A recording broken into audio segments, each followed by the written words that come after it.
Hello there, thanks a lot for coming by PosterCentral.com's video blog today. I'm Pete Howard, and today it's multifaceted Tiny Bradshaw on a 1947 vintage window card in just beautiful color. Boy, really a rarity for the era, or actually any era for that matter. I mean, just look how lush and nice the colors are on this beauty. Highly stylized, really fun design, and it is a tour blank. So in this case, this particular one was used for a Midwestern nightclub. Now take a look at this 1947 poster and tell me that you believe he wrote the song that Led Zeppelin opened every show with during their first year of touring. You're right? That's what I thought. Plus, he wrote a #1 hit for Betty Goodman going back the other way in the big band swing era. Wow. And he had top 5 R&B hits. He had 5 of them, I should say 5 top 10s in the 1950s. And he has a degree in psychology. Had one, of course, no longer with us. Boy, what a multifaceted cat. What a lot of fun. Quite an interesting guy. So, whew, well, I'll get to all those in a sec. First of all, I'll address the poster there. As you can see, up at the top it does say cabaret dance, plenty of tables and chairs. Hope my fingers aren't in the way. How fun is that? That's unusual. The Green Lantern, nightclub, of course.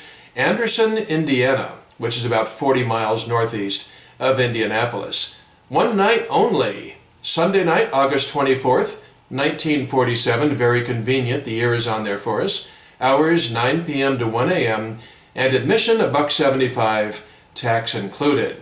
And you can see some things are scratched off with pen and stuff. I'll get to that in just a moment. But first, this lovely color tour blank portion, which is so nice, my goodness. It does say the Gale Agency presents, and with a New York City address on there, Tiny Bradshaw and his orchestra.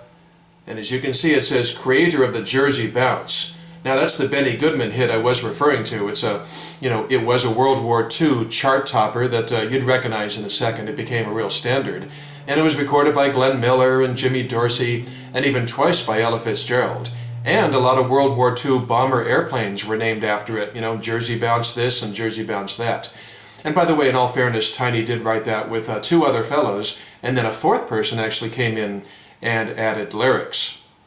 Now, Tiny Bradshaw also co-wrote, recorded and released Train Kept A-Rollin' in 1951 in jump blues style. And of course the rock and roll trio in, I think, 56, mid-50s, yeah, 56, recorded it with an electric guitar and really took it to another place. And Led Zeppelin was influenced by that version. Jimmy Page idolized the rock and roll trio. And yep, Zeppelin opened their shows in late '68, even as the New Yardbirds, and all through the summer of '69 with Train Kept A-Rollin'. And then Aerosmith carried the song's legacy forward in the 1970s.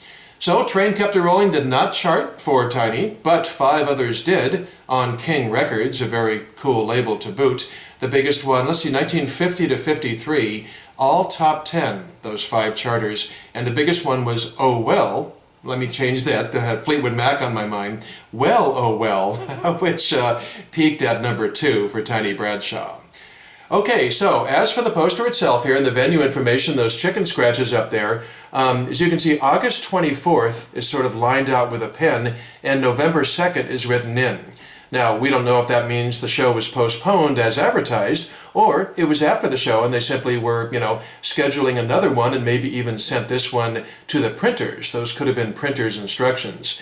And in fact, written along the top, which you almost certainly can't make out, I don't imagine, written in pen lightly is watch for next dance and then bus instructions. So, one thing that's really fun, all these arcane scribbles and everything, we can only speculate what they mean, but this one's really fun on the back. Can you see it says there 200 printed?